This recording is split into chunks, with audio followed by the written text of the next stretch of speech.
Welcome back to College Football 26, episode 26. We are at the players leaving stage, and of course, the seniors have a fair bit of guys leaving, plenty of them with an 80 plus. But in terms of the really high quality, not too much. I mean, nobody's a 90 plus. We are losing our senior quarterback, who's an 86. Lansana, a center, 86. A wide receiver, who's an 88. A kicker, who's an 87. But everything else is 83 or below.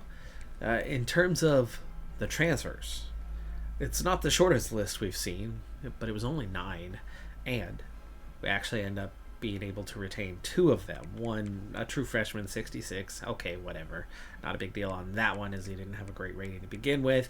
But a big keep in an 82 overall right guard who was heading into his senior year, but was the backup. We're able to hang on to him.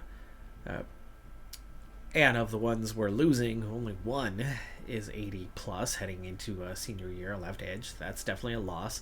But I think the biggest loss is actually a true freshman halfback in Drake, who's a 77 overall. I think that was one of our 4-star recruits and played as a true freshman. But as we went from the best running back in the country to a more quarterback-centric year, and knocked down the playing style grade just a hair this season, where it would have gone right back to it next year, especially with Drake. He didn't get that. He didn't understand that, and so he's heading off to another program. No players drafted this year. Again, we just noted that none of the graduating guys are that great. But with 86s, 87s, and 88s, you figured at least one guy would have gone in the late rounds, but nothing this season. And that brings me into that off-season recruiting phase where we've already brought in a lot of guys. I mean, our first 6 are already signed. Number 8 is signed.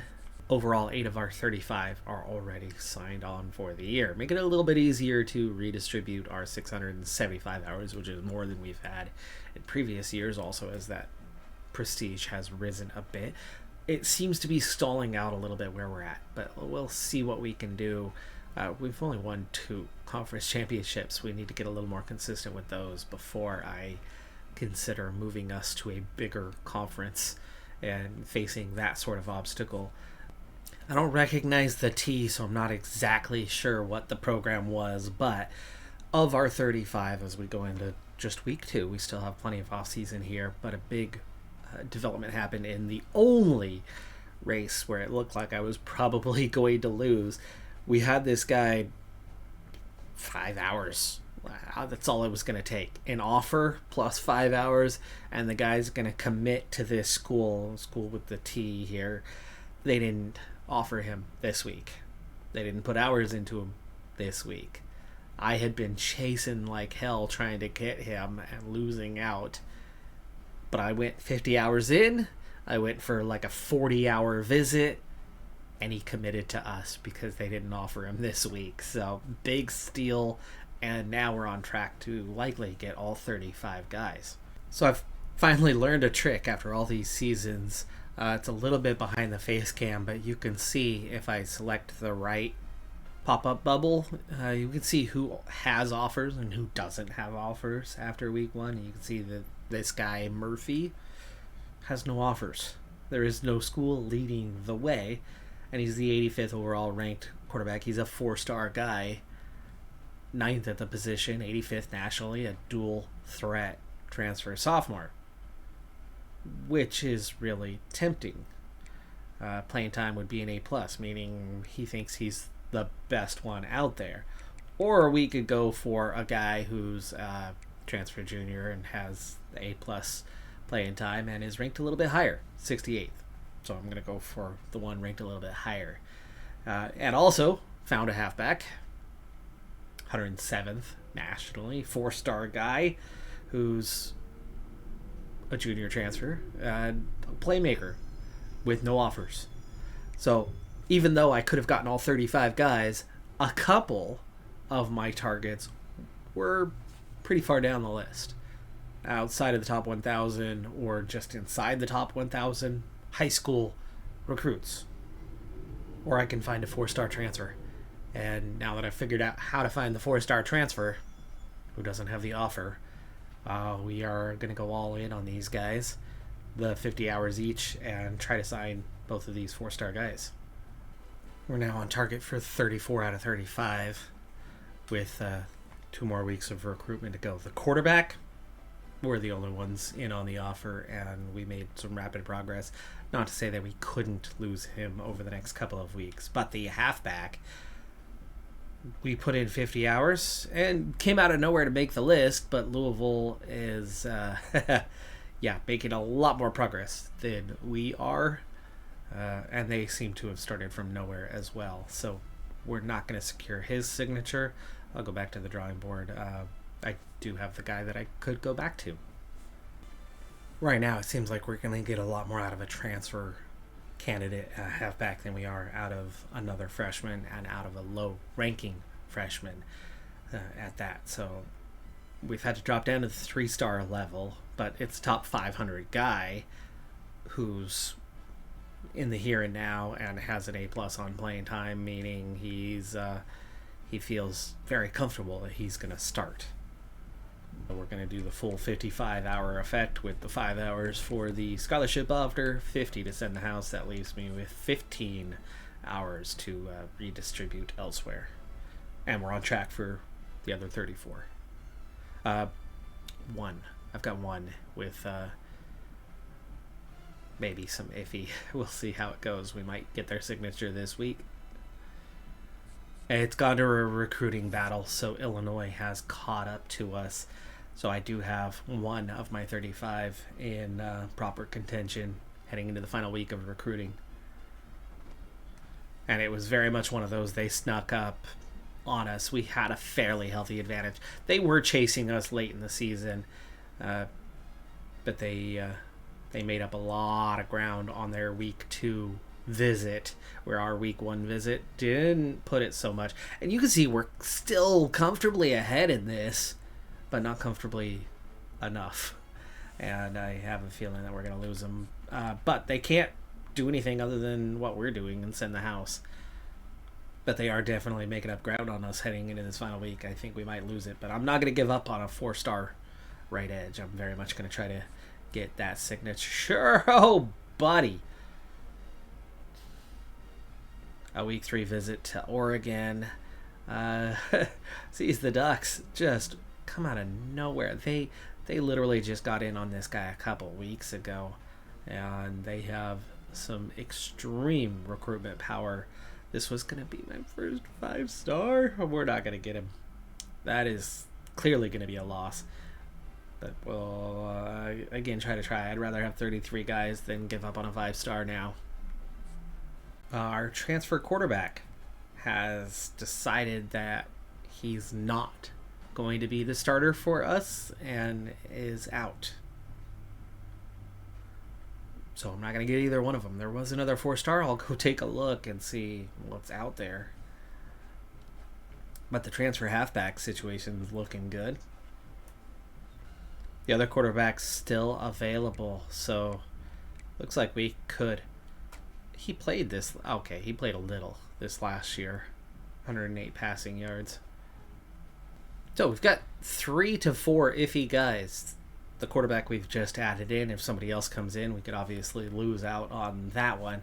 I've got a corner, 3-star, 50th ranked corner. Not that high, but we are being chased. So I've gone ahead and added in not just the 50 hours that we've been doing for the last 4 weeks to actually get a little bit ahead of these guys who've come in a little later than us. But I've also committed the hours to taking a visit this week. That should be enough. That should be enough to win that one. But of course, we then have the other 2. Our 5-star middle linebacker that Oregon has really come out of nowhere. They were 3rd 2 weeks ago, 4th 2 weeks ago.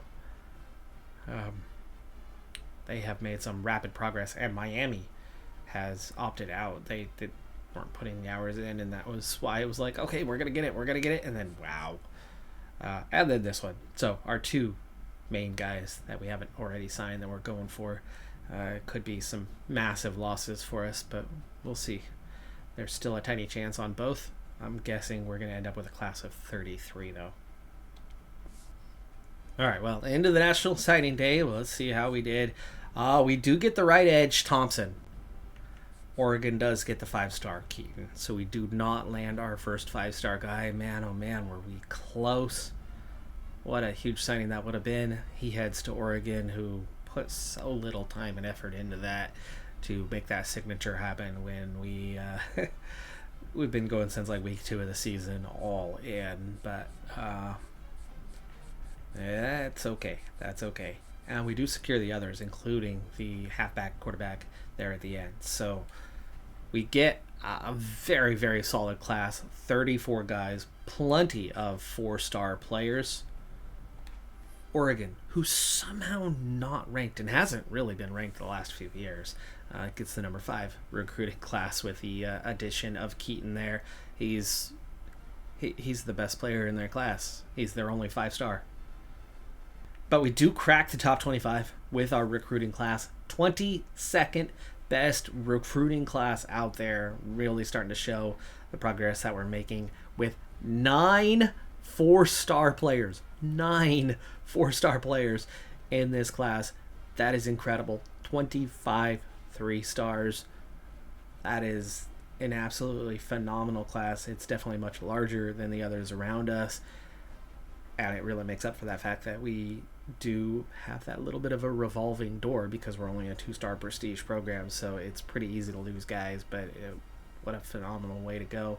That 1 5-star would have made a massive difference and bumped us up quite a bit higher. We easily would have been top 20, maybe top 15 even with that addition. However, that's still our best class we've ever had with 9 4-star players. Murphy comes in, the transfer, at number 1 on the list. Right edge Thompson comes in number 3 on the list. So that transfer market, really for the first time, I have found a way to make it be really helpful for us. Overall program grades these days, little update on that one briefly here. Championship contender, they've got us at a B+ at 26, which is kind of right about where we're at ranking wise. Program tradition though is still quite low at a D-. This is throughout history. So conference championships, bowl games of late are making a difference. Definitely making a difference on that program tradition, but it's still quite low. You can see that we are very close to cracking into at least a D grade on that one, and I think that's happening anytime soon. I mean, with the success we've had, it's that conference championship where we're coming so close but not quite securing it. Campus lifestyle is just a C-, and actually that's 135th of 135 programs, so it doesn't get any worse than what we have. It does get better. Stadium atmosphere, team prestige is a factor on this one. Current home winning streak is a factor. Home win percentage, home attendance percentage, average home game attendance. Okay, we're at 19,000. So overall, that's not great.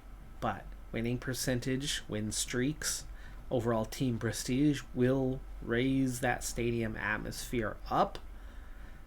It absolutely can get better than where it is. We've cracked the top 100. I think it was quite a bit lower. Just the pro potential one. First round picks the last 4 years. We've never had a first round pick, but we have had a single second round pick. We've had a couple of third round picks, and that makes a difference. And it's position by position. You can see here for quarterback, this is specific to pro potential on quarterback, where with that third round pick, we've got a decent evaluation of a B+ for a quarterback. For everybody else, it's different. So it's position by position. We're not quite getting enough draftees to make a big impact on that one yet. Brand exposure, national televised games and streaming games. We're in a small conference. It's real hard to make that one happen. We're up to a D though, despite the level of conference that we're in. And you can see around us, like Kent State, Northern Illinois, like conference foes are in a similar state. So brand exposure, that's a difficulty. We're going to have to jump ship and go to a different conference to get that brand exposure up higher. This one sucks, though. Academic prestige. And it's behind the face cam, but it's Troy. Troy was the guy, the player that we stole, the 3-star, whatever his position was. Was it a safety? Anyway, Troy was like 5 hours away from having the guy committed, and week 1 of off-season recruiting, we put like 85 hours in and jumped them and got the signature. But yeah, to have an F rating, it really doesn't get any worse. And to not have an entire list of SEC schools on that one is pretty shocking, because you should look at the rankings for those SEC schools outside of football. The academic ratings, awful. And notoriously, students don't show up, don't do their work, and still get A's in those classes. Conference prestige is actually okay. Average member team prestige is conference prestige. So it helps a little bit. But there's 11 conferences. The independents. There's 10 conferences plus the independents. The SEC has the highest average prestige. The ACC, Big 10 are there. Big 12 are pretty good, and then it starts to fall off, and we're sitting at 9th of 11, and I think we are actually helping that with our recent performance. But of course, the more we win, the more it knocks down the others around us, so it's hard for the group to raise itself up as a whole when every conference goes and beats up on itself during the conference slate. So the only way to get better is to win your non-conference games and to win bowl games. That's the only way that you're going to really bring prestige up. And we're at least making some progress with that by winning some bowl games. Coach stability, we are at 59th. I'm not sure why it's not higher, but head coach job security, very high. Years at school, high. Okay. We're down to 1 year left on the current contract, so I think that's going to bump up here very soon. Coordinator's years with the school does not have much impact. It's more about the head coach than anything else. So the 9 years collected between our coordinators, not making much of a difference. Coach prestige. This one's gotten pretty high, and it has a bigger impact than your coordinators, but the coordinators still have a bit of an impact on that. Overall, we've broken into the B+ territory. That's good. Facilities. Team prestige has a high impact. It's that simple. And then, of course, playtime comes down to the depth chart and what's there. Looking back on what we have for those 4 stars, we got a right tackle, 2 wide receivers, a quarterback, an athlete, a right edge, a right guard, a halfback, and then the transfers. Which one transfer ended up only being the 3 stars. We missed out on 4-star to Louisville. And on the quarterback, we went with the second option there as well, but this one was still a 4-star quarterback. So that's 2 quarterbacks coming in as 4-star guys, 1 a transfer, 1 a true freshman. We've got good options for the future. We'll see how our class shapes up here in just a moment. Let's take a look at our roster going forward.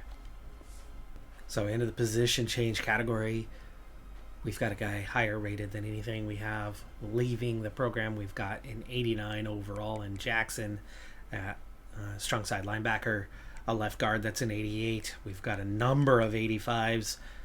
That's pretty good considering what we lost was certainly good, but there's a lot of talent still here, and there's a lot of guys that are going to improve. There's a lot of talent on this roster already before we even have off-season development.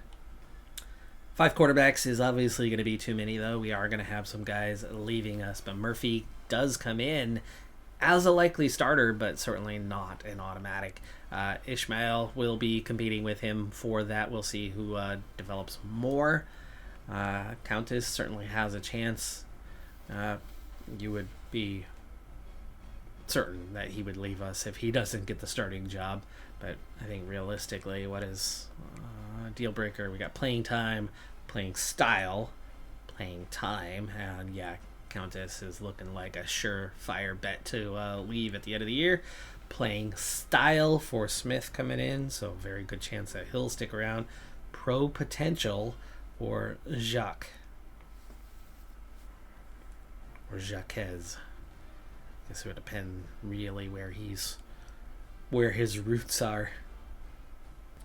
Antonio is the guy we just signed as a transfer, and I'm really glad we did, as he comes in quite a bit above the halfbacks we had. We lost a lot of talent. This is the position that hurt the most in the transfer market, as yeah, our true freshman was going to take over. He was 77 overall already and would have easily been the number one guy, but now Batonio is going to take over that role this year, because it's two freshmen, true freshmen, which means they're not going to develop, that are backing him up. So Jacobe is probably going to end up being the number 2 guy at a low to mid 70, but Batonio at least hopefully will develop to an 80 plus.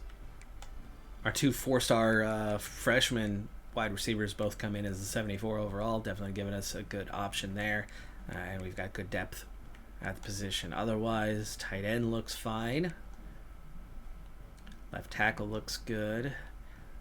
Left guard looks great. Center looks pretty good.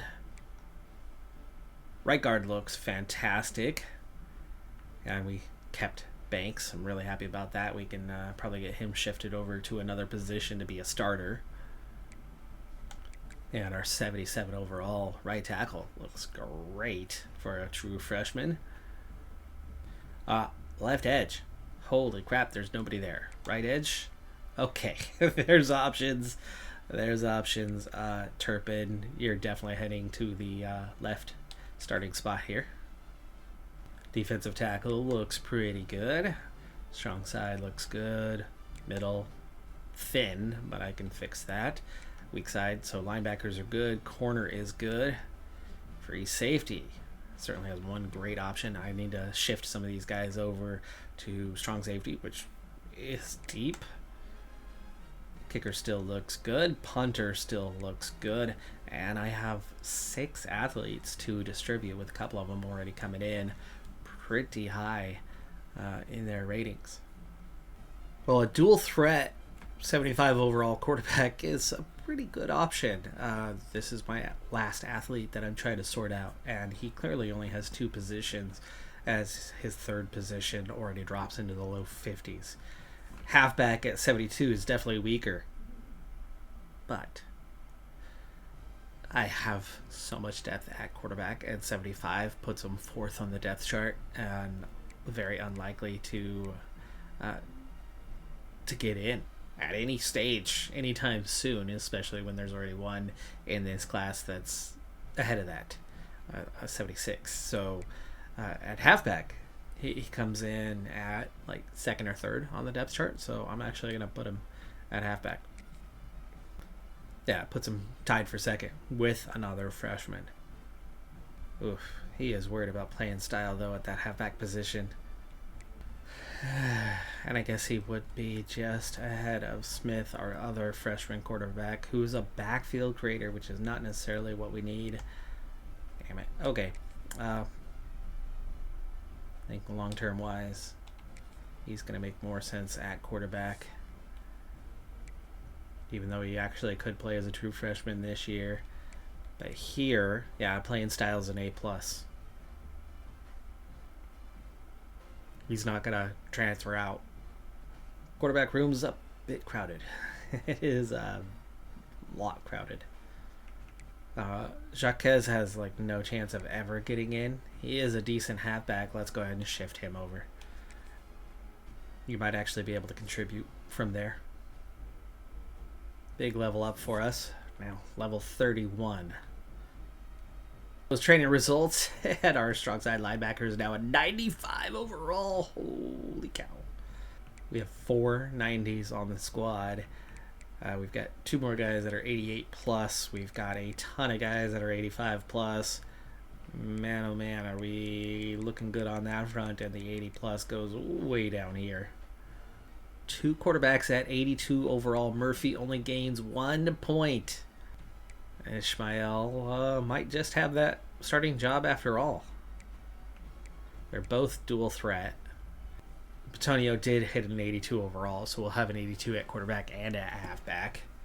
And the backups behind Jacoby leveled up well, did reach a 74. And our converted quarterback, 71 overall. That's definitely going to be good enough to make an impact. Those three backups are all freshmen. We got a 90 overall at wide receiver. We've got an 89 right behind him, and then two guys that are a 78 or 80. Tight end looks good with an 86. I didn't make the big move on the line that I wanted to make. I didn't reorganize the offensive line. I did all the other positions. I forgot to go back and do the offensive line. This could be a problem. Of course, I can make adjustments on the depth chart to fix this. But left tackle, Fowler did not improve. He's a little stronger, but otherwise he's still a 78 overall. Office is a 91. Banks behind him is an 84. Banks can absolutely start. In fact, we have three right guards at 80 plus. I think left edge is my only starter in the defense that's not going to be an 80 plus. Yes, that is the case. Well, with that coach level up, we are able to get increased starting interest from running backs, getting that one to that tier 2, which is obviously going to be really good for us. Like I was saying, with only 2 conference championships, we're not yet at that state. I think we need to get to about 5 conference championships before I try to move us onto a larger conference, bigger than the MAC, and not necessarily to one of the big conferences. Not immediately anyway. And so that brings us up another step this season. We went from 84 across the board overall offense and defense last year to an 85 on offense. 85 overall, 86 on offense, with defense holding steady at an 84 this year, meaning each year we are progressively a little bit better than the year before. We're hanging on to more guys. We're recruiting better. This year, the 9 4-stars. There is a lot of potential to continue going in that direction. And it's clear that we're still not winning battles, but the interest is higher, the recruitment is easier, we're bringing guys in, and so we're not just getting 33 to 35 guys a year with leftover scraps, bottom end 3-stars. Now we're getting top end 3-stars and consistently getting after more and more 4-star kind of guys, and we almost got that first 5-star this last year, so we're definitely going to keep an eye out for that and get more and more aggressive for those 4-stars and get closer and closer to shifting the balance away from high-end 3-stars into consistently getting 4-star recruits. And again, that'll keep pushing us up, and as we head to a larger conference, whenever that may be, right? We've got 3 championships, I think, to go. I would love for that to be 3 years from now then, but whenever that does happen, we'll be competitive where we're at, and maybe not for top of the conference, but if we can compete for high end and maybe sneak into the playoff at some point, and maybe we can sneak into the playoff at some point during the 3-year championship run, that would definitely push us up.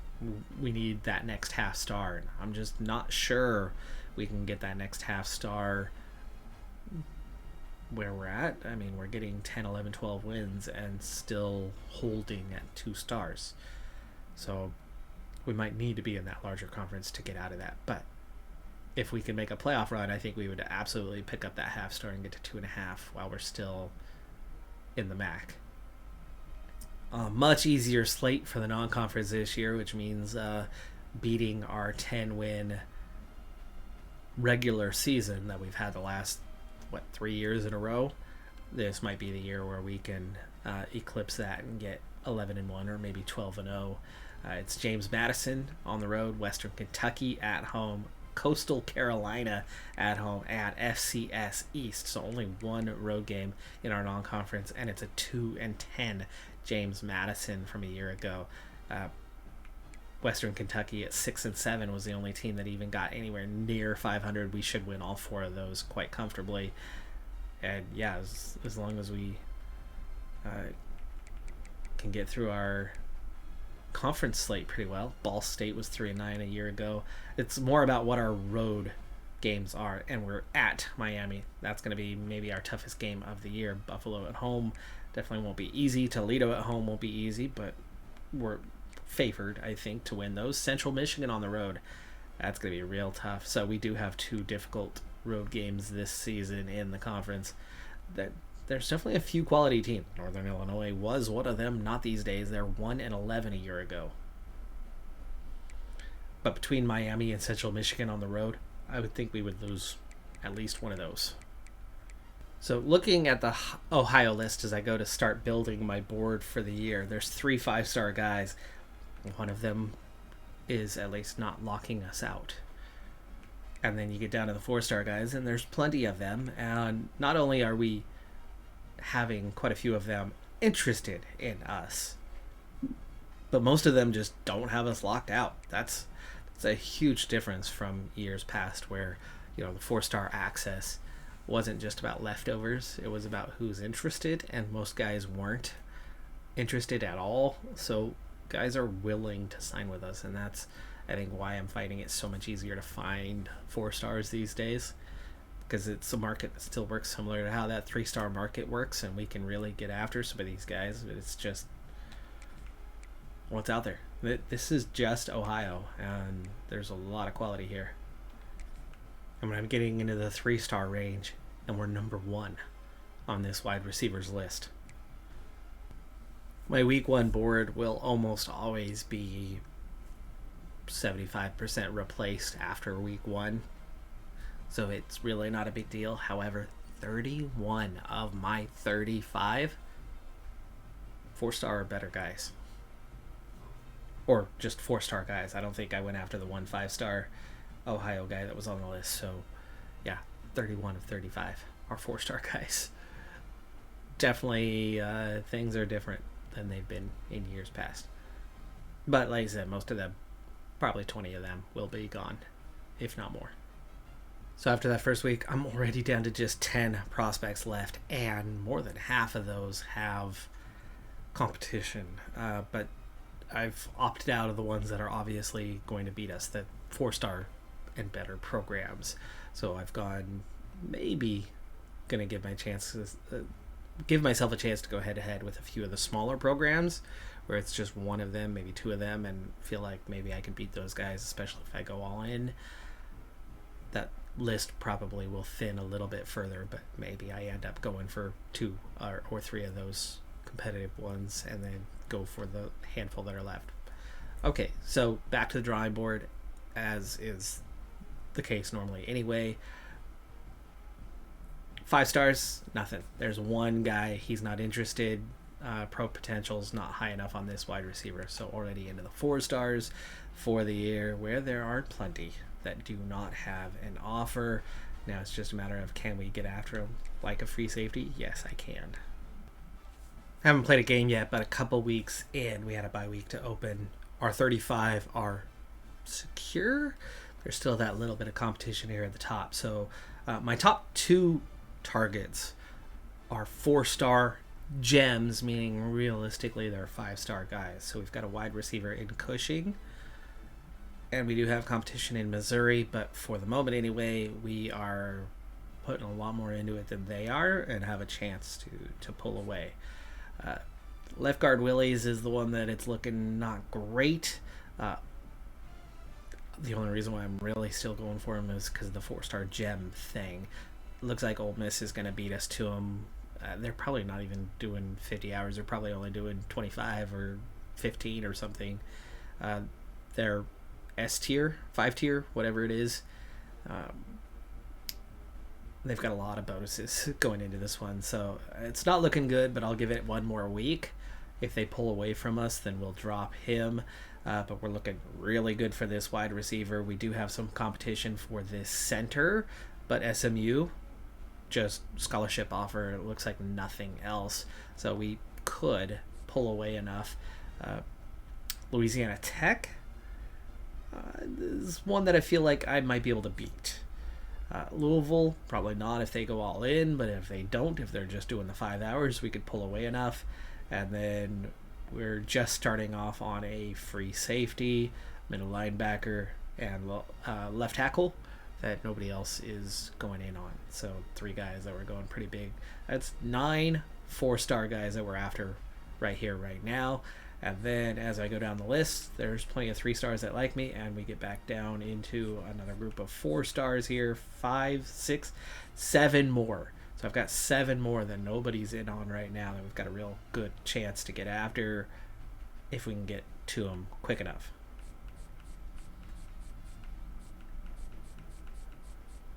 After that, it's all 3 stars that there's no competition on. Maybe 1. I think there was 1 that we are number 1. There's a number 2 behind us, but it's a safety, so I might stick with it for the time being. Good start to recruitment, though. Obviously, the miss on the 5 stars and losing most of that first, it's normal. Not normally dropping down to 10, but I'm also not normally populating a list full of 4-star guys. It's the 3-star guys that we have an easy time with. It's the 4-star ones that there's a lot of competition on, and we've got 16 out of 35 are 4-star guys, so I'm feeling pretty good that we've got a great chance at getting quite a few guys.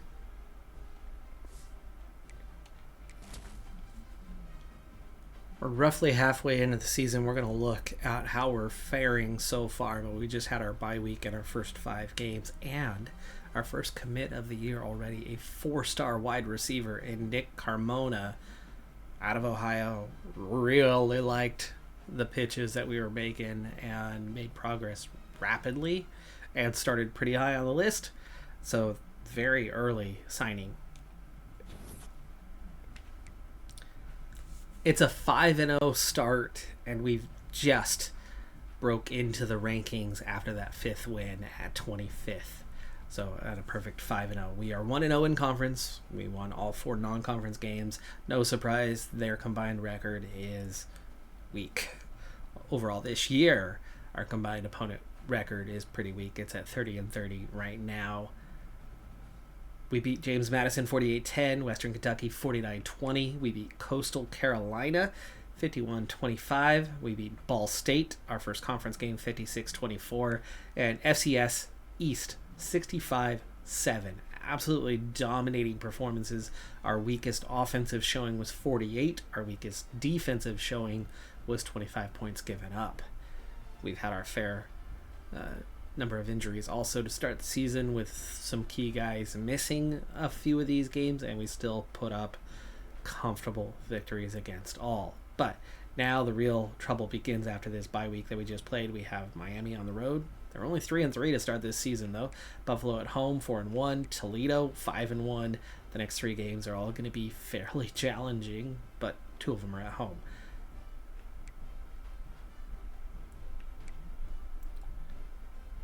Northern Illinois bounced back. They're 5-1 this season after winning just 1 game a year ago. Central Michigan's 4-2. So we do have 3 tough road games ahead of us.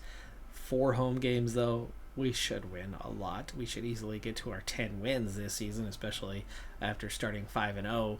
But we got 7 opportunities to get at least 5 more wins. I'm hoping for 6. Not the easiest schedule, though, just based on how you got 4 teams performing really well so far this season, 2 of those on the road. We have our defending conference champion in Miami.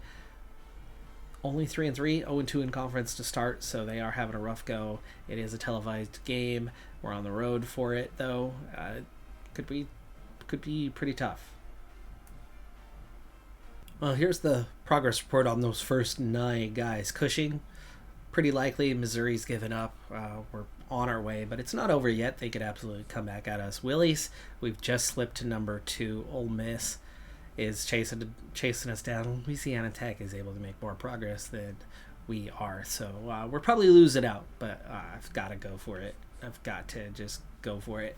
We're close to getting a commit here, though we do have Tennessee and SMU chasing us on Wilkins, but we're close to the commit.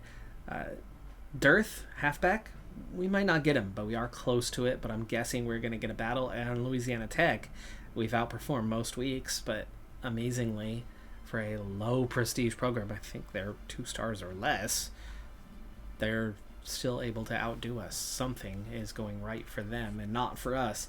We've slipped behind Edmonds here on this one, so we're probably going to miss out on that, but we look on track to get like 6 of the 9 guys that we started with. That's a good start. If we can get 6, maybe even 7 of 9, I mean, that's already the second largest 4-star recruiting class we would have ever had, and we're just now this week getting started on our next guy, Horner. I've had to replace 4 on the list, so those scholarship offers, I'll be able to turn 30 hours into 50 hours on this right edge, and then we still have 4 more 4-star guys that we could potentially get signed if we can get after them before everybody else can. Miami's only a 71 overall. We should win, but it's on the road. Buffalo, first time we've seen in our conference in a while that somebody is actually starting to make some progress on their overall rating. 74 overall for Buffalo. They're 4-2, 1-1 in conference, but we're at home. We should win. Wilkins has committed. That's our second 4-star recruit of the class already. Willie's is definitely not going to commit to us. He's about to commit to Ole Miss. I'm going to go ahead and redistribute the hours on that one. Let it go. But we've got Carbona. We've got Wilkins. Dearth into a recruiting battle. So we've slipped already from number 1 to number 2. And while visits have not been good for us, I think we might have to try to schedule a visit here. And Bowling Green, UMass, in either case, it's a lower tier opponent, less prestige than what we have, so we're not looking to gain much. I know we're going to beat Bowling Green, and we need something soon, so we'll put that on, and we'll try to pitch the playing time, which we can actually get a decent bonus out of that anyway.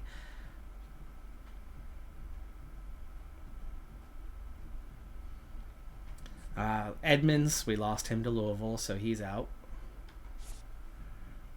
But Wilbur, still looking pretty good. Oklahoma is now coming at us, but it's a good thing we've been doing the 50 hours thing, and maybe I need to add in a visit on this one as well. While we're not going to get much overall bonus, we got to do what we can. Conference prestige he cares about. Pro potential is his other thing. Championship contender, I think maybe that's our better pitch, even though they're both B+. I guess it would be about the same either way. We're getting pretty close to the commit status on Falele. With Falele, it's Miami just coming in recently, but we're close to getting him to commit. Bowling Green is a couple weeks away. Let's go ahead and put the hours in there too. Let's try to get these guys over the line. Coach Prestige is what we're going to have to pitch him on. Oh, now Auburn's coming after us on the 4-star Horner that we just started recruiting. That's not going to be an easy one, but the others are all free for now. Well, what we anticipated to be the most difficult stretch, we got through it, but barely. So Miami, that was comfortable, 48-14. That was the road game. Buffalo at home, oh my goodness, 36-35, a 1-point victory. Barely pulled that one off, and Toledo did not have quality. Yet somehow they were 6-1 going into the game, and yet somehow at home, 49-46 is all we were able to pull off. They, for some reason, are punching way above their weight. I'm guessing it's a playbook kind of thing or a coach prestige kind of thing, because the team quality, not very good. It's like a 68. We should have been able to win that quite comfortably, but we do win it, and we're 8-0. We have 4 games left, and only two of them look to be a challenge, both on the road. So our two home games should both be wins comfortably. That'll get us to the 10. As long as we split the two road games, we'll have our first 11-win regular season, and we'll definitely be headed for the MAC championship with that kind of record. So we did lose Dearth to Louisiana Tech, so that one's out. So we're definitely not getting all of the 9, but man, we are so close. Wilkins has committed. Wilbur is set to commit very soon, and he's got a visit this week. So I think we might be able to get that over the line and not let Oklahoma get close enough to steal him away from us. Hempill is still looking good. Falele's close. He's visiting this week, but will Miami get close enough to force a battle? If they do, they win. Horner, oof, man, that got tight fast. It's Auburn and Alabama. I don't think we're going to win that one, but we're still on top. So for the moment, I guess we'll keep it the same. And now we're getting into our kind of next wave of guys. Yeah, it's looking like we might get 6 of those first 9. And then if we can get any of the other group, that's Tennessee coming in. We're not going to beat Tennessee. Gotta have a head start. And if we don't have it, it's not happening. So stick to the guys that we have a chance at. For our original grouping, that's 10 4-star targets. However,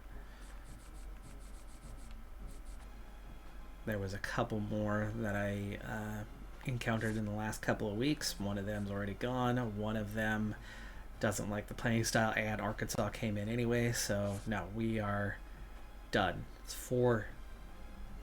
10 4-star guys potentially. I've got 4 spots to fill before I do anything else with my remaining hours. Third commit, 4-star Wilbur, free safety. And Falele, the left tackle, has signed as well, so that's fantastic. That was the one that I was worried about. 9-0 after beating Bowling Green. Never mind the score. Playing style only has 2 guys worried, and only one of them a real risk of transfer. That's Kane, our 90 overall wide receiver, is worried about not getting the ball enough.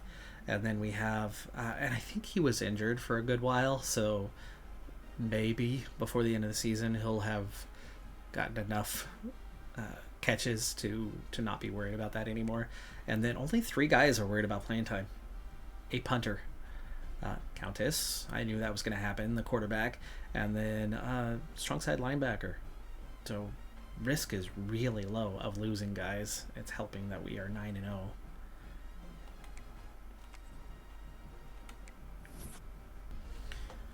Second best team we've played all season. Central Michigan is a 73 overall with a 76 offense. Definitely not going to be the easiest game, and especially as we're on the road. They're only 6-3 though, only 3-2 in conference. They have not been having that great of a season. We definitely still have a very good opportunity and should be the favorite to win, but it could go either way. Bowling Green, we beat 45-21. Central Michigan on the road. It was a lot closer. It was our weakest offensive day of the season, but we still win 29-26 and go away perfect. 10-0. We're now 18th after beating Central Michigan, up from 21st. We'd still only gotten to 21st, but now 18th. This is the highest rank we've ever had. We've got UMass 5-5, but actually a pretty weak team, but 4-2 in conference. They're not going to make it easy on us, but it's our last home game. Northern Illinois somehow at 7-3 could still offer a challenge. Now, if we take a loss, I know it's going to hurt our rank a fair bit. At 12-0, maybe, just maybe, we'll be high enough in the rankings to make the playoff.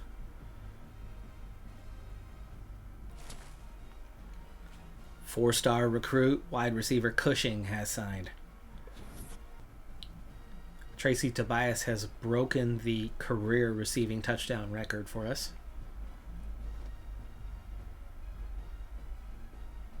Cushing's a big signing because that is the 4-star gem, meaning he's actually the equivalent of a 5-star recruit.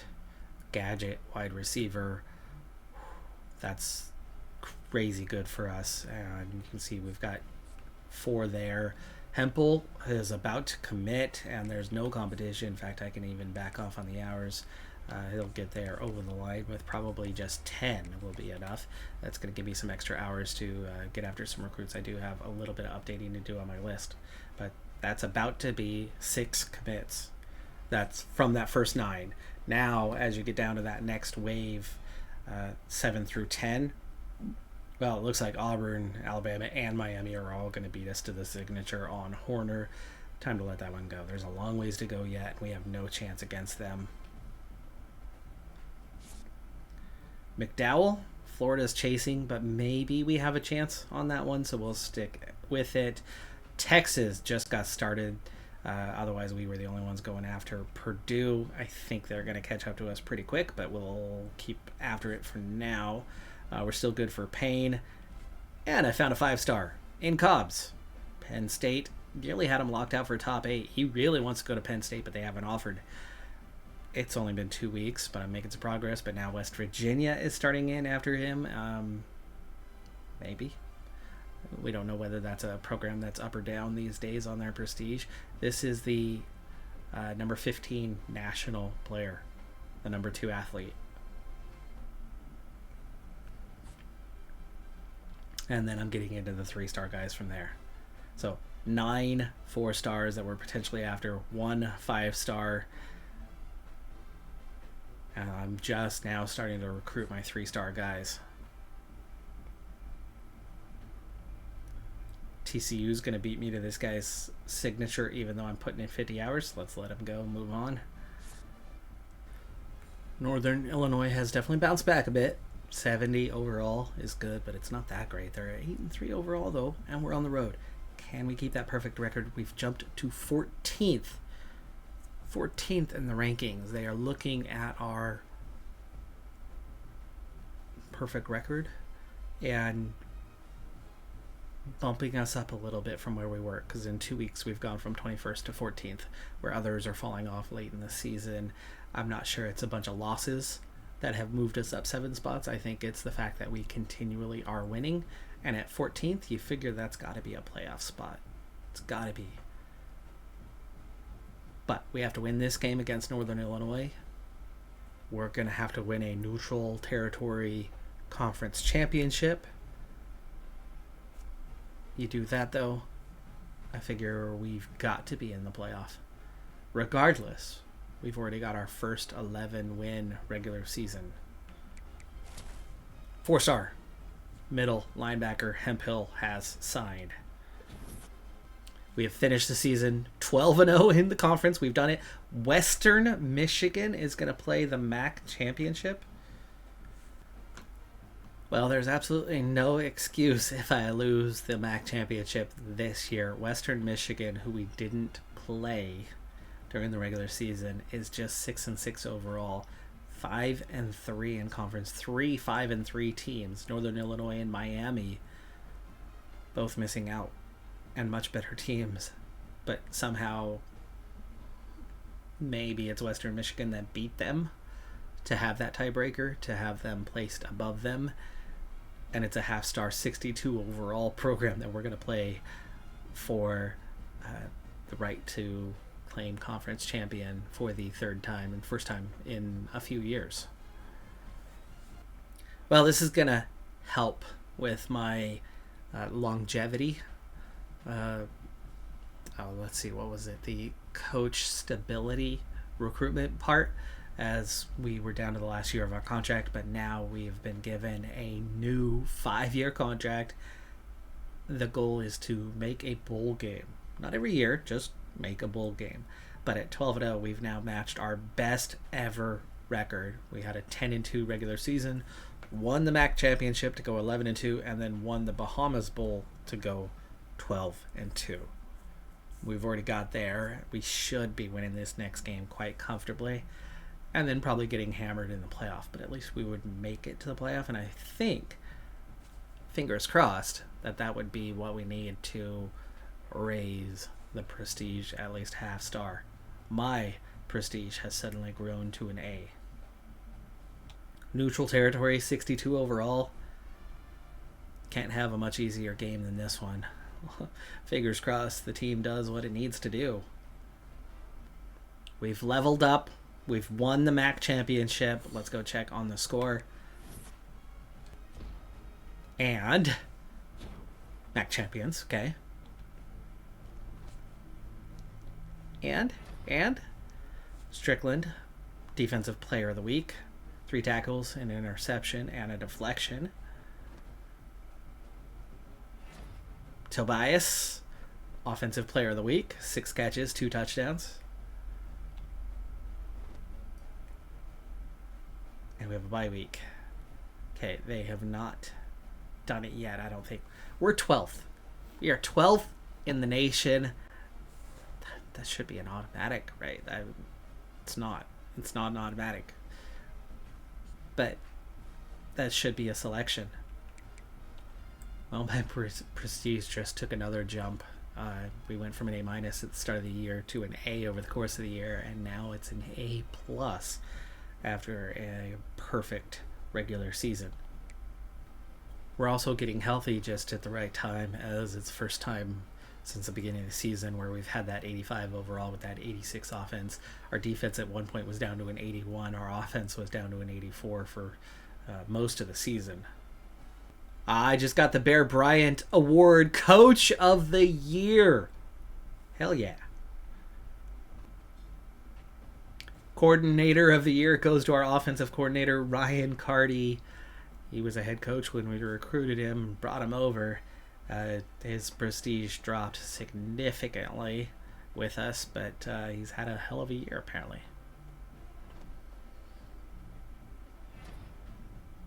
The Heisman, Jason Davis, quarterback out of Clemson, 50 touchdowns, 63% pass completion, 4,500 yards.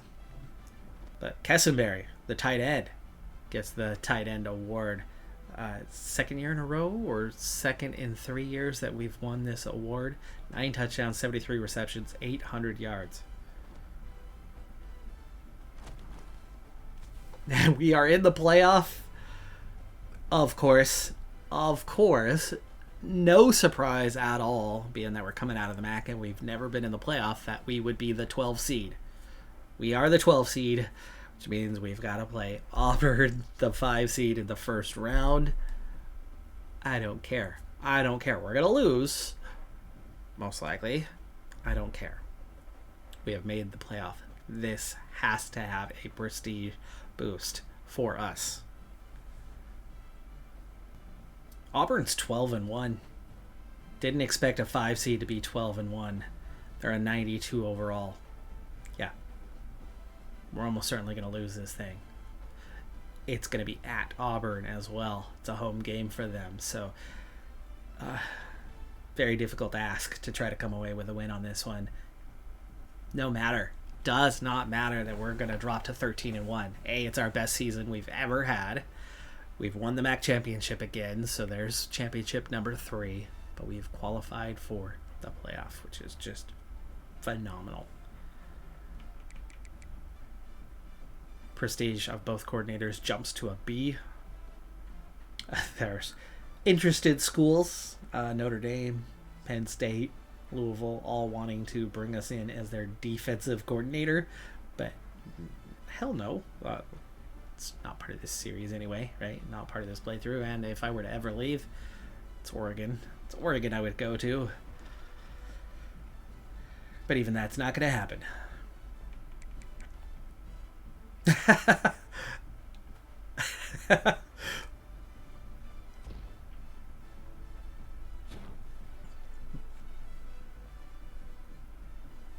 We beat Auburn.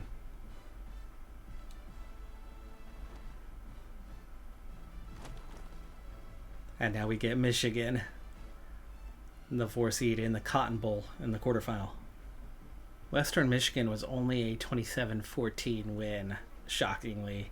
But Auburn, 52-34. That actually really isn't even very close. That's an 18-point victory to knock them off. Michigan, another 12-1 team, perfect in the Big Ten, is who we play next. It's going to be really difficult, but I can't believe We are still in this thing.